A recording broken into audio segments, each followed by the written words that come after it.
Hello, and welcome to Grade.com Talks With. Today, we're talking with Maya Van Rossum, leader at Delaware Riverkeeper Network, citizen action organization that works the entire length and breadth of the Delaware River and its watershed, speaking and working for both its protection and its restoration. And if you're new to our podcast, please press subscribe button either on YouTube or your podcast app, because today we're going to learn about an organization that is taking forward-leading positions in order to advance river protection and restoration. Hello, Maya. Welcome to Grade.com Talks. We're excited to have you here. Oh, I'm very excited to be here and for the opportunity to talk about my beautiful Delaware River and all the good works we're doing to protect it. Wonderful. Could you please explain Delaware River Network for someone who is not familiar with your work? So the Delaware River itself is 330 miles long, and it flows through 4 states: New York, New Jersey, Pennsylvania, and Delaware. So it has a very large watershed that spans portions of those 4 states. It's 13,539 square miles. And so as you can imagine, for a river that long and a watershed that large, there are many, many threats that the river faces, from inappropriate development to dredging projects to fossil fuel extraction and much, much more. My job as the Delaware Riverkeeper and leader of the organization is to literally be the voice of the Delaware River and make sure that anytime anybody is taking an action or making a decision that could harm our beautiful river or help it, that the voice and the needs of the river are not just heard and understood, but given the highest priority in the decision-making process. Now, of course, that's not the job of one person. That's the job of a community. So the Delaware Riverkeeper Network is really a very large community of volunteers and professionals that work with me to protect the Delaware River. We primarily do advocacy, grassroots organizing. We bring lawsuits when necessary, and we use good science and good community actions to really support our advocacy and our litigation to get the Delaware River all the protection it needs and it deserves. It's great to see that there is a dedicated group of passionate people who are protective of Delaware River and advocating for its protection and taking all the actions necessary to restore it, to protect it, and then voicing the concerns to the decision makers and being the face and being the voice of the river. So that's wonderful to see that your organization is doing so. Before we deep dive on what particularly you are doing and the impact it's creating, could you please tell us more in detail about Delaware River itself, some facts about it, and why is it a natural treasure? So, as I said, the Delaware River itself is 330 miles long, and it's very diverse. So the very top reaches of the river seem more like a little small, I wouldn't say stream, but a small waterway. And then when you get down to the estuary and the bay, there are portions of the river where you have beachy banks, and you can't even see the other side except on a clear day. And so we have a lot of diverse habitats, right? The wildlife in the upper reaches of the river and the aquatic life might be trout that depend on clean, cool water to survive. And down in the Delaware Bay, we have the largest spawning population of horseshoe crabs in the world. It's a population that's in severe decline, and as a result, dependent migratory shorebirds are also in severe decline. But yet, it is a very special animal that we are fighting very hard to protect. We also have other special species, like we have a genetically unique population of Atlantic sturgeon that exists nowhere else on Earth but in our beautiful Delaware River. And at this point, because of the actions and activities of people, we have less than 300 spawning adults left. That's it. 300. They are literally on the brink.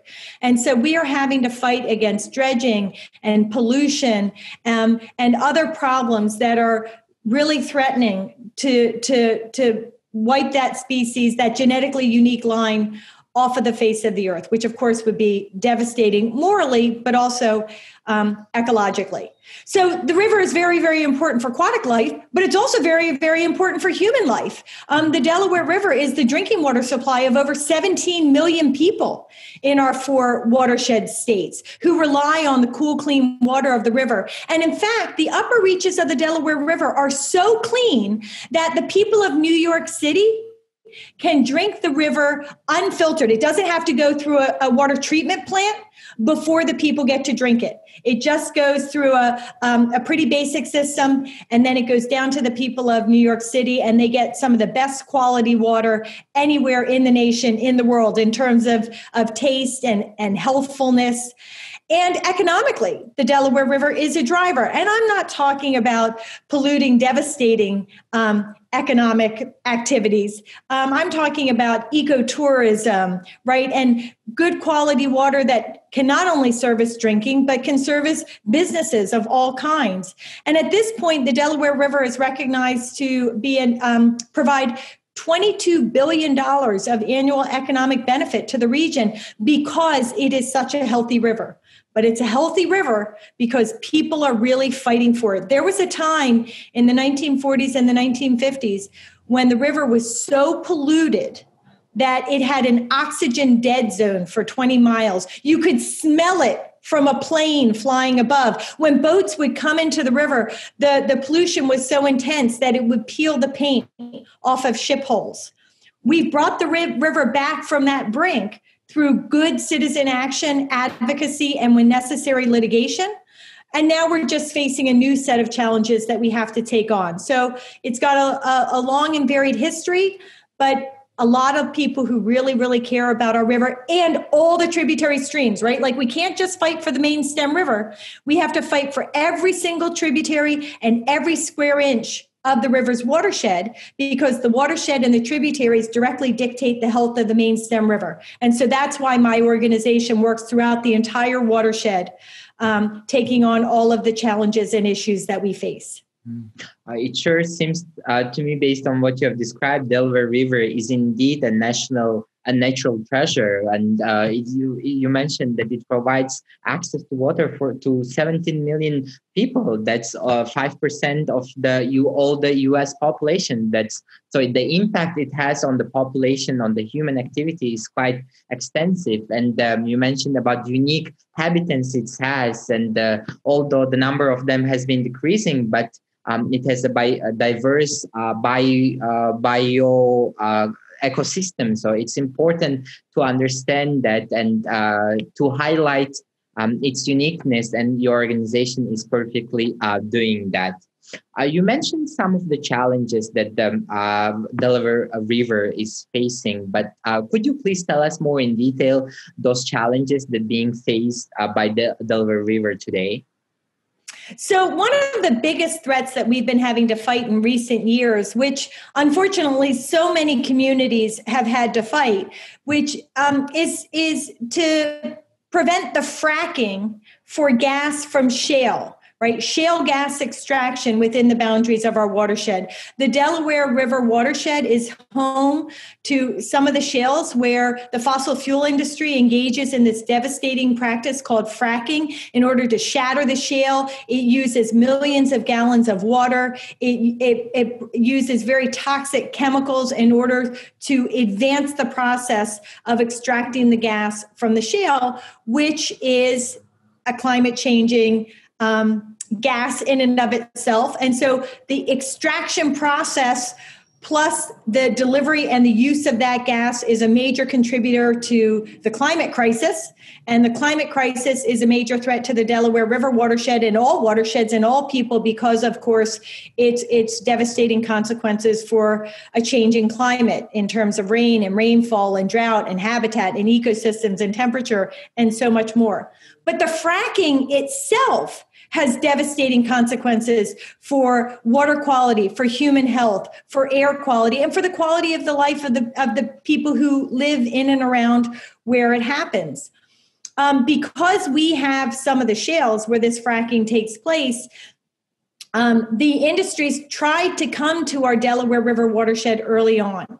But we got wind of it early, and we got active, and we got organized. And through the leadership of the Delaware Riverkeeper Network, we actually put in place a moratorium that prevented any fracking from ever happening within the boundaries of the Delaware River watershed as far back as the year 2010. One of the first kinds of blanket protections put in place anywhere in the nation against this devastating industry. We've been working very, very hard ever since that time to get that moratorium turned into a permanent ban.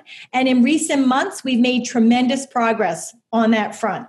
So we've protected our watershed from the fracking industry, at least in terms of the direct impacts. Of course, there are still the climate impacts. But not only, right, once we secured the moratorium for our watershed, we didn't just sit on our hands and say, well, our job is done.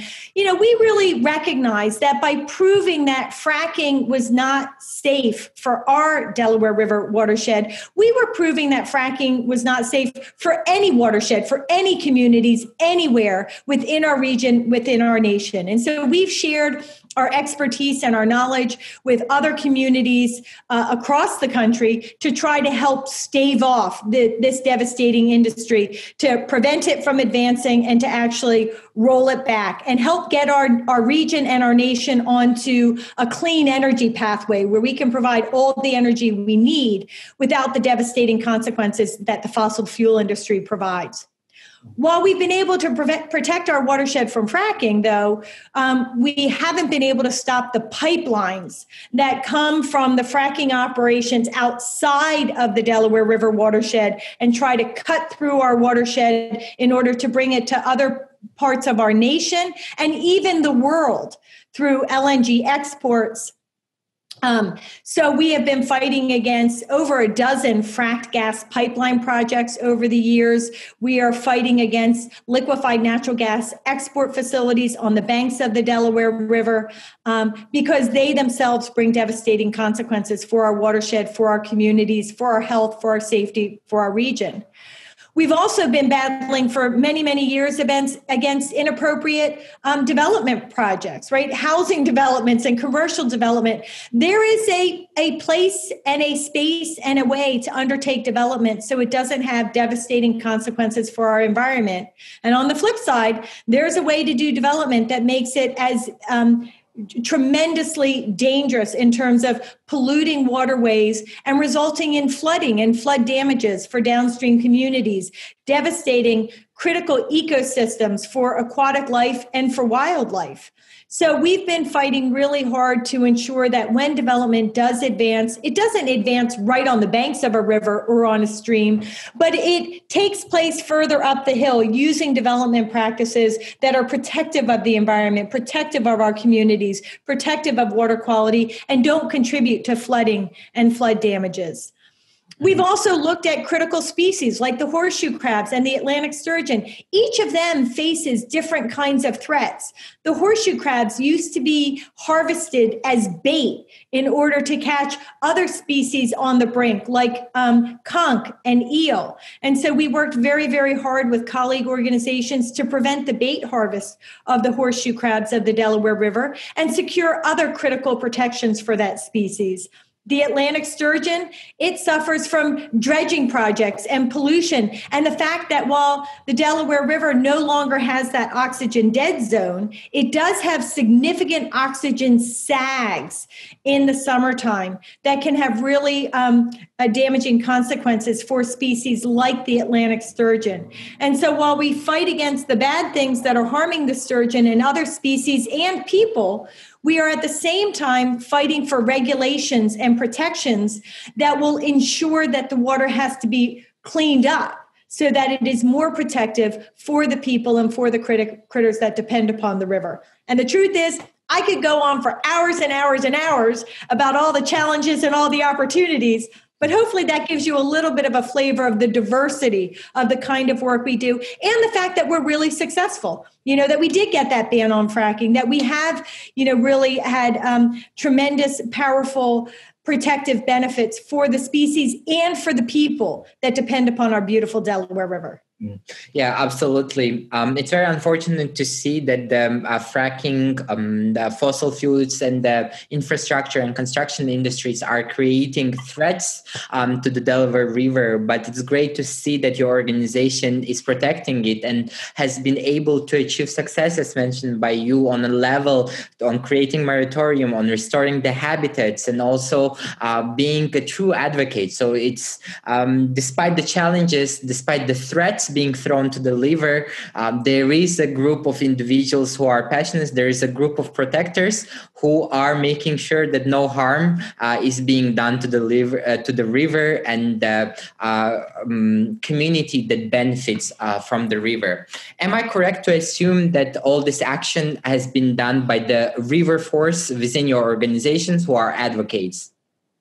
Yeah. So, I mean, we really, it's really a collective community effort, all of this good work. And so I have a staff of scientists and lawyers. I myself am a lawyer, and experienced advocates who identify the targets and the goals that we want to achieve, and then reach out to the community groups to help get them organized, right? And we have over 25,000 members, and on any issue or challenge that we're facing, there's a different community that cares.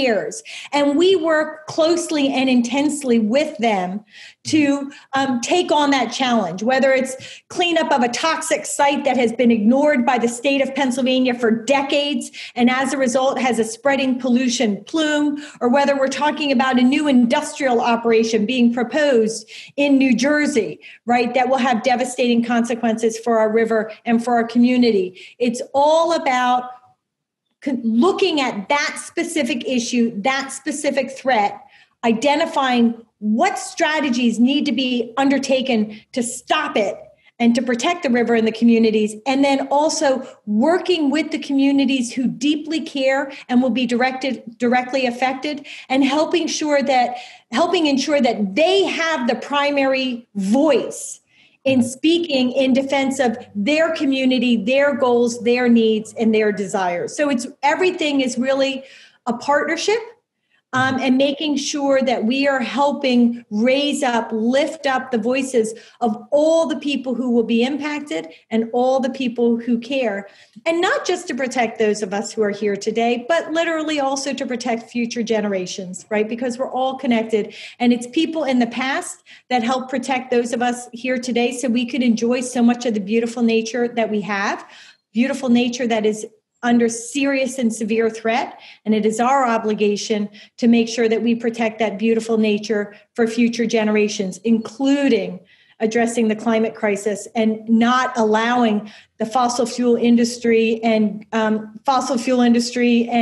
greedy politicians have their way with our earth, so that they can have quality lives, but everybody else, including the future generations, have to suffer. That's just unacceptable. And we have to stand together, rise up, and do whatever we can do and have to do to protect our river, to protect our communities, to protect our environments, and to protect the future. Yeah, absolutely. I completely agree with you.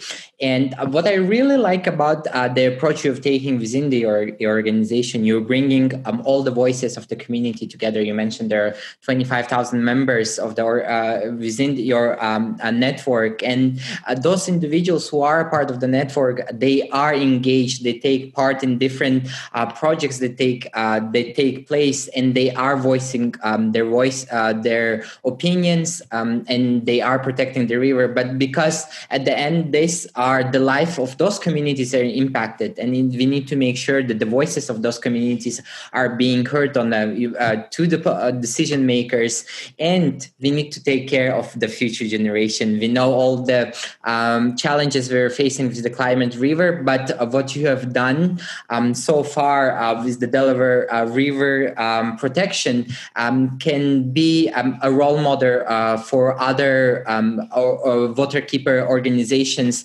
on river protection and restorations. And one of the advocacy you're making, it's wonderful, and you do that through participating in Watershed Congress as well, right? Could you please tell us how do you share your best practices within other watershed members within the whole country of United States?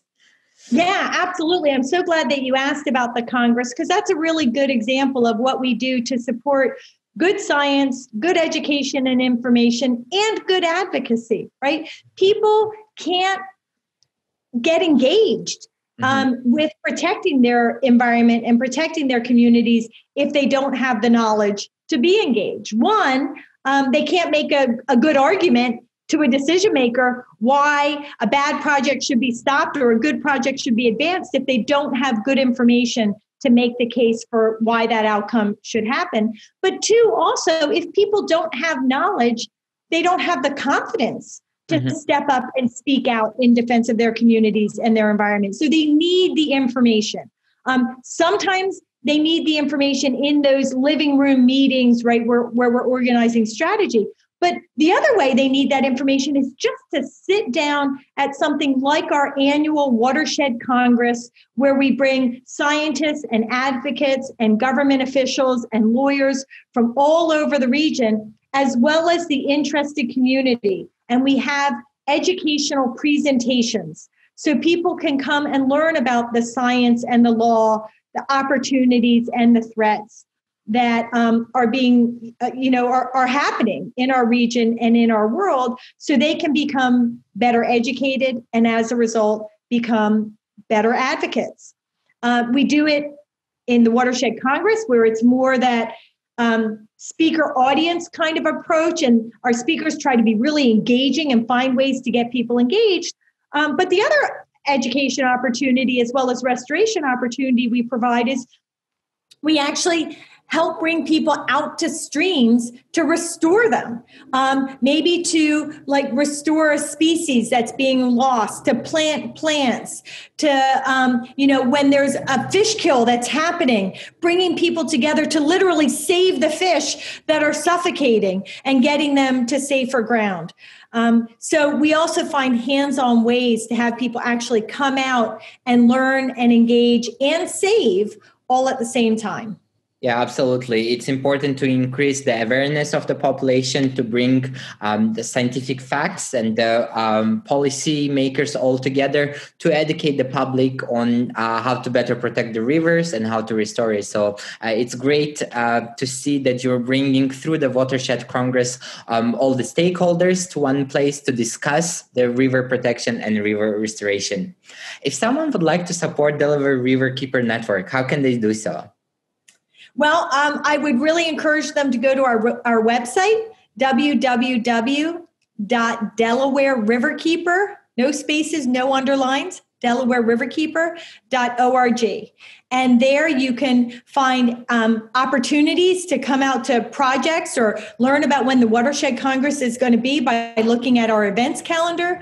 You can go to our Take Action pages, and you can learn where you can write letters or where there might be a hearing where you can come out and testify, or a local organizing meeting that you might want to get involved in. Or maybe you don't really know what you want to do. You just want to get information and start to get in touch and get engaged. You can become a member of the Delaware Riverkeeper Network, and it doesn't cost money, right? I don't believe, as the Delaware Riverkeeper, I don't believe anybody should have to pay a single penny to have their voice heard in the protection and restoration of our river, our communities, and our environment. So all you need to do is sign up. And once you sign up, you're going to get educational information as well as opportunities to get engaged in advocacy and restoration and really hands-on grassroots action and activities to help protect the environment, protect your community, and learn more from your friends, neighbors, and the staff at the Delaware Riverkeeper Network about, how to get engaged and how to be a better, member of today's community, because we're all feeling so separate and, apart from one another. But by getting connected with the Delaware Riverkeeper Network, you not only get connected with the organization and the issues we work on, but you have an opportunity to get connected with other like-minded people who care. And that really makes a difference. Wonderful. The link to the website of the Delaware Riverkeeper Network will be provided in the description, so you viewing and listening can go to the website and familiarize yourself with the wonderful work Maya and the team at the Delaware Riverkeeper Network is doing. Thank you so much, Maya. It was wonderful to get to know you and the very meaningful and impactful work your organization is doing.